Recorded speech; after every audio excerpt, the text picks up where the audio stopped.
The whole thing unraveled before the sun even bothered to rise. The clock in the cab blinked 5:43 a.m., the leather of the back seat sticking to my damp shirt.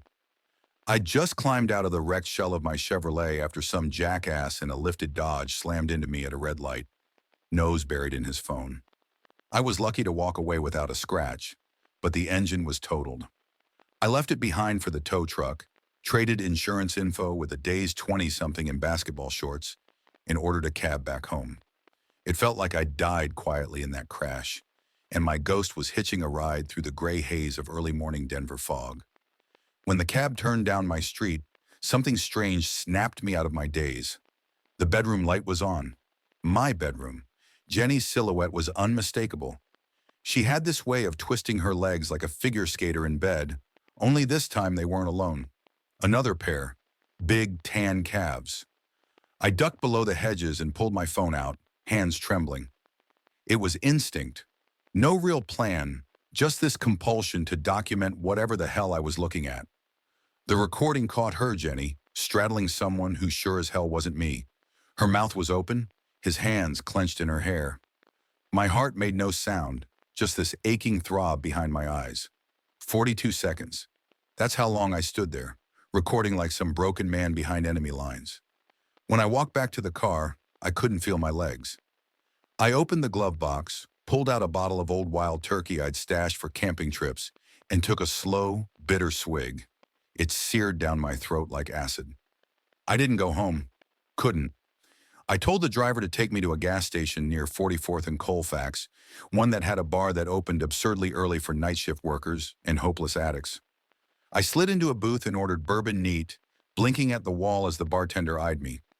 Some guy feeding 20s into a slot machine nearby noticed me, nodded once like he knew something was off.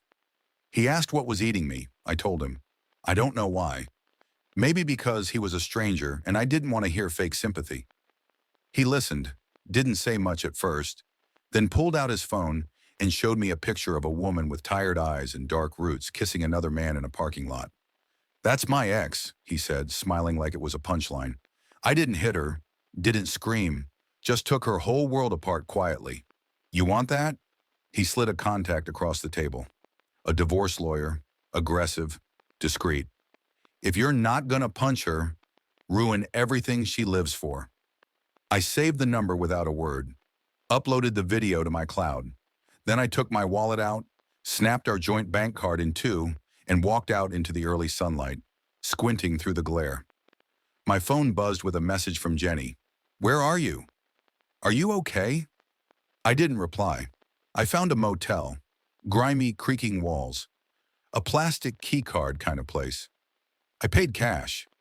Then I sat on the edge of a mattress that smelled like old smoke and mildew, stared at the ceiling fan, and let the bourbon drag me under like a tide. The next morning, I walked back into the house like nothing had happened. The garage door creaked open like it didn't want to be part of it. Jenny's car was still in the driveway. She was asleep.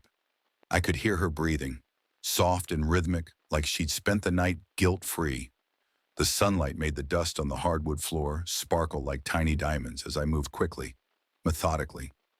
Every photo came down from the shelves. I packed albums, trinkets from Cabo, that seashell necklace she cried over in Maui, all into boxes. Every fake memory stored away in a storage unit 20 minutes from the city, paid in full under my name. By noon, the house had started to feel like a museum someone forgot to open. I changed the Wi-Fi password, canceled her email access, and blocked her from the security system app. I even took her old tablet, stripped the SIM, and rerouted her messages to a clone burner. She never even used that thing anymore. But now it was my spyglass. That evening, she came into the bedroom wearing her old "don't talk to me before coffee" shirt like it was any other Tuesday. I was already waiting, remote in hand.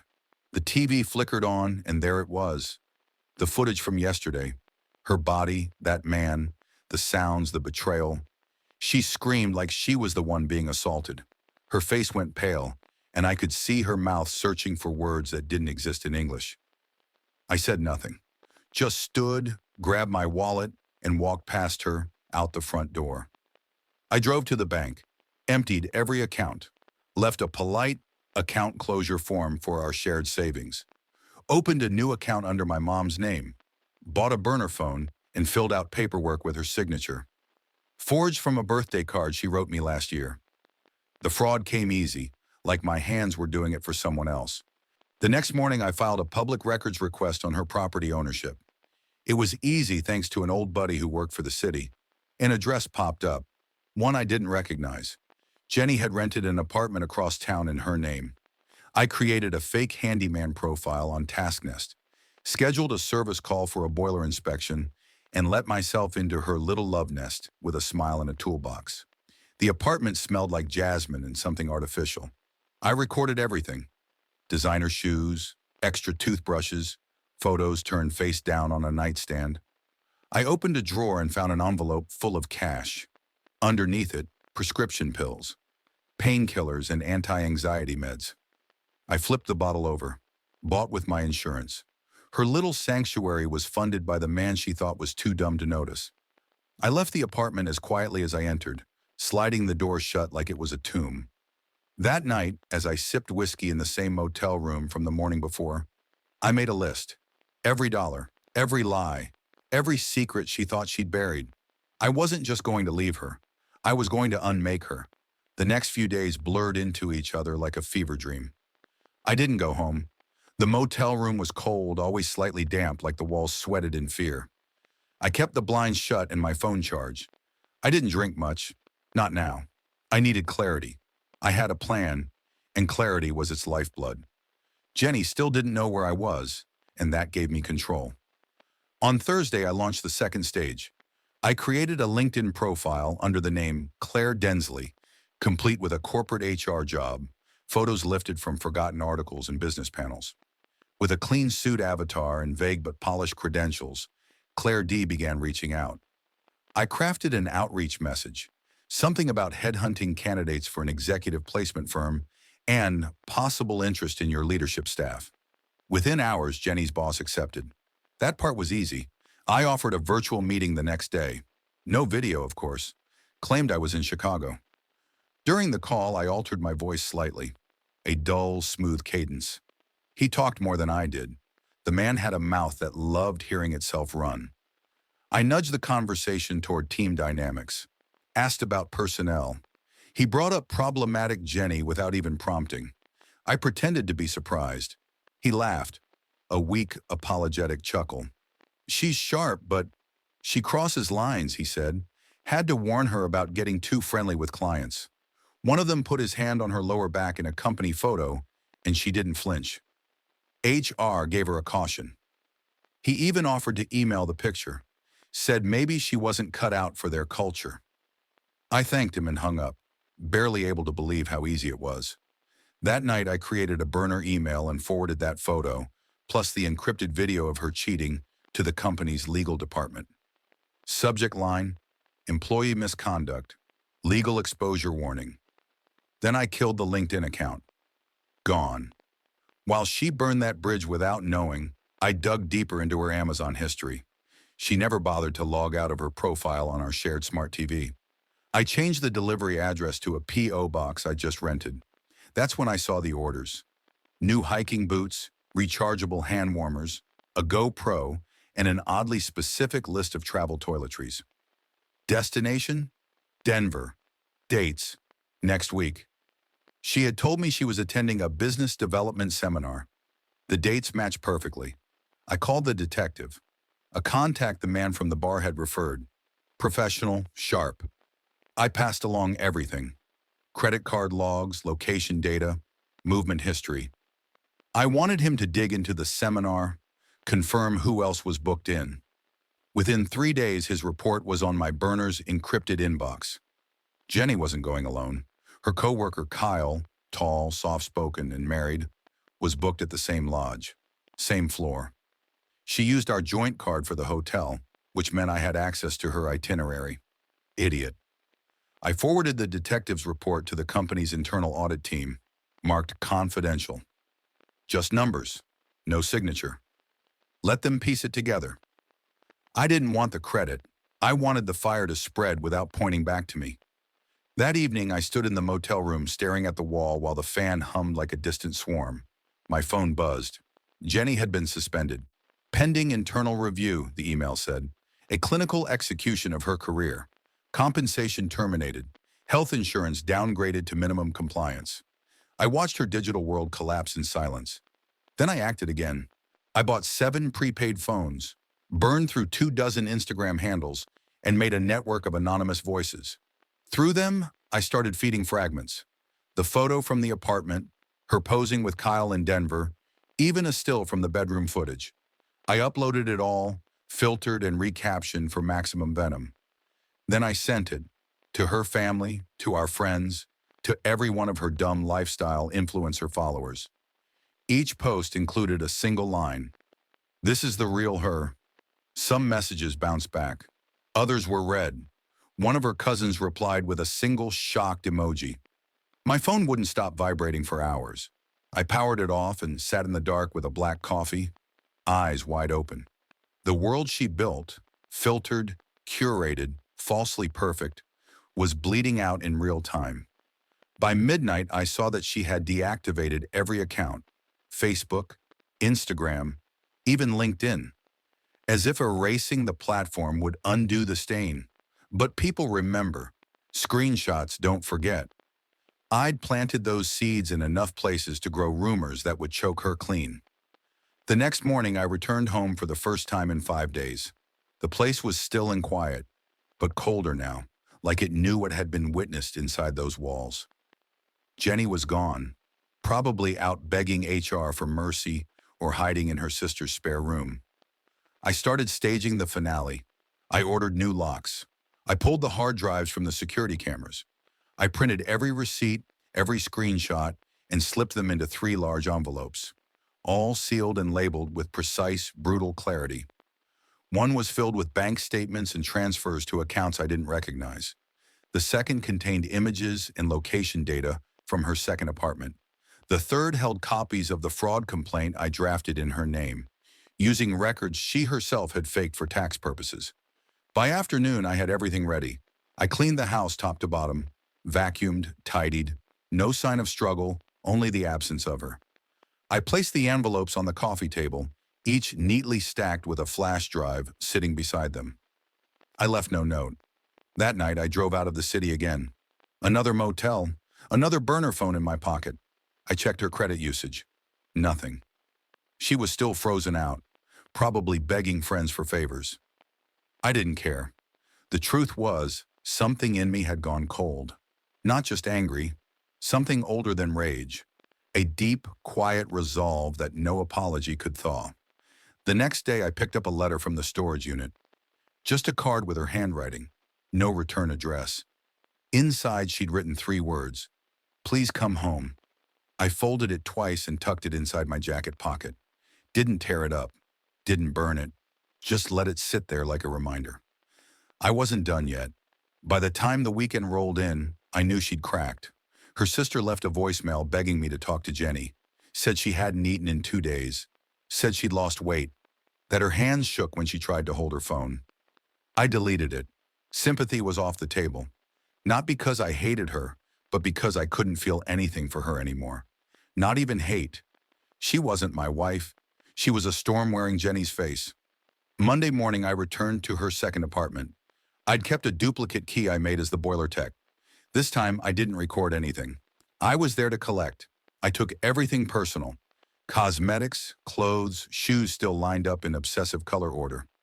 Took the envelope of cash and the pills she left behind last time. I left behind the lease cancellation notice, signed and dated. The apartment was rented under her name, but the co-signer, me, had rescinded the guarantee. The landlord wouldn't fight it. I left her no time to breathe, no privacy to grieve. By the time she got off work that evening, assuming she still believed she had a job, her place was bare. Just a mattress, a few open hangers, and the notice nailed to the door with duct tape. That night, I moved to phase 3. I wanted to know how far the lies went. I posed as a freelance business journalist, built a fake email tied to a mock publication, and reached out to Jenny's former company's public relations team. Claimed I was doing a piece on the ethics of leadership in mid-sized tech firms. I asked about company culture, executive behavior, and the fallout of recent disciplinary actions. To my surprise, they responded. The tone was measured, legal. They didn't mention her by name, but they referenced a former employee suspended for inappropriate client conduct and financial discrepancies. The email closed with, "We are not at liberty to discuss further as this matter is under legal review." She was being investigated. That same night, I accessed her old tablet, the one I rerouted text through, and found an Amazon alert buried in her promotions tab. An item from her wish list had gone on sale. Something stupid, a Denver Trail backpack with a solar phone charger attachment. I clicked through her wish list, just browsing, letting the names of her desires tell me who she really was. That's when I noticed something new. A shared shopping list titled Weekend Kit. I opened it. It included men's deodorant, boxer briefs, a six-pack of condoms, and a bottle of massage oil. None of it was purchased through our joint card. That meant only one thing: Kyle. She was still trying to run this fantasy, even while her world burned around her. A dumb part of her believed it would survive. I let it sit.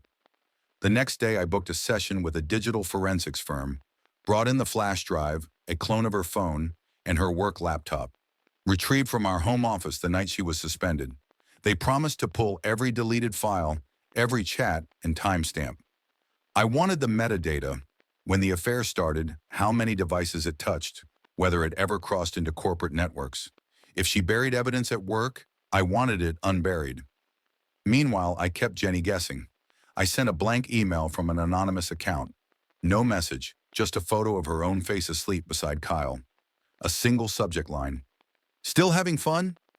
I sent it to her at 3 a.m. She called 21 times after that. I didn't answer. The next morning, she left me a voicemail sobbing. Said she'd messed everything up. Said she wanted to explain, to start over. I listened in silence. Saved it. She never once said the word sorry.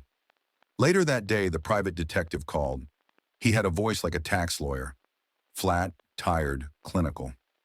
Her name came up on a secondary corporate inquiry list, he said. Apparently someone else flagged a possible embezzlement pattern. Small, frequent transfers, disguised as expense reimbursements. I didn't say anything, he continued. She used your medical records to file claims and direct reimbursements into a secondary checking account. $3,000 here, $2,000 there. It's been going on for nearly a year. Insurance fraud. She wasn't just cheating on me. She was laundering money through me, stealing. I sat on the edge of the motel bed again, gripping the phone until my knuckles went white. The rage didn't come, just a strange, icy silence inside me. A man with nothing left to lose doesn't get angry. He just gets exact. That night, I finalized the last stage. I gathered every document: bank fraud, location data, social posts, company email screenshots. I burned them to another flash drive and created 3 labeled copies. One for her company's board, one for our attorney, one for the local prosecutor. But I didn't send them. Not yet. On Thursday, Jenny returned to the house. I knew she would. I left the front door unlocked on purpose. She walked into a hollow museum. The walls were stripped bare, her closet empty. Only one light was left on, the one above the dining table. 3 sealed envelopes sat side by side, beside the final flash drive. I watched through the security cam feed on my burner phone, linked to an old camera she didn't know I'd reinstalled. She stood in the doorway for almost 5 minutes, hands shaking, one step in, one out, like she was afraid the floor might open up. Then she stepped forward, opened the first envelope. Her mouth fell open. Then the second, then the third. She sank to her knees, and then she plugged in the flash drive. I couldn't see her face anymore, but I didn't need to. I knew what she was watching, her legs wrapped around Kyle's waist, her moaning, her smile, all captured through my lens, on my terms. The final caption burned across the screen: your new resume. That same minute, her Instagram went dark. Facebook, too. I'd already filed copyright claims on all her profile photos, claimed they were used without consent. Within hours, both were blocked for identity violation. That night, she stayed at her sister's house. I watched her location through the phone I still cloned. At 1:07 a.m., she sent me a message. Just one word. Why? I didn't respond. Because the truth was, I wasn't done yet. Not until every fake layer of her life peeled off and left her exposed. Not as the woman she pretended to be, but as the woman she really was. Our anniversary landed on a Friday, the same date I married her 8 years ago under a bleeding orange sky, and promises she would never keep. The irony wasn't lost on me. Jenny used to joke that fall weddings were for romantics. Turns out she was right. Only one of us ever was. She didn't know I was coming home that day. She expected the house to stay empty. When she arrived, her key still worked, I made sure of that. The first thing she saw was the living room, bare and echoing. No photos, no flowers. Just 3 objects waiting for her on the coffee table. 3 sealed envelopes and a small silver flash drive balanced like a final nail. I didn't watch her this time. I didn't need to. Instead, I sat at a coffee shop 2 blocks away, the back wall facing the alley. My lawyer had already filed the fraud complaint earlier that morning, against her name only. The documents were clean, watertight, and impossible to ignore. Her name on every claim. My signature forged just enough to fail scrutiny. I submitted 2 years' worth of our bank activity with annotations highlighting irregularities. I even included a log of the pills she bought under my insurance and distributed from that second apartment. The detective had found prescription records linked to a fake ID. The web was hers. All I did was draw the map. By noon, she was locked out of every account. The lease she thought she had, canceled. The apartment, cleared and photographed. The landlord now looking for a new tenant. The dog she loved but never walked? Mine now. Temporary custody awarded earlier that week in court, along with the car, the garage tools, the spare MacBook, and all shared property. She hadn't shown up to contests, too busy trying to piece together her shredded life. At 4:17 p.m., her work finally let her go. Official email leaked through a mutual contact, due to conduct violations and a breach of internal ethics.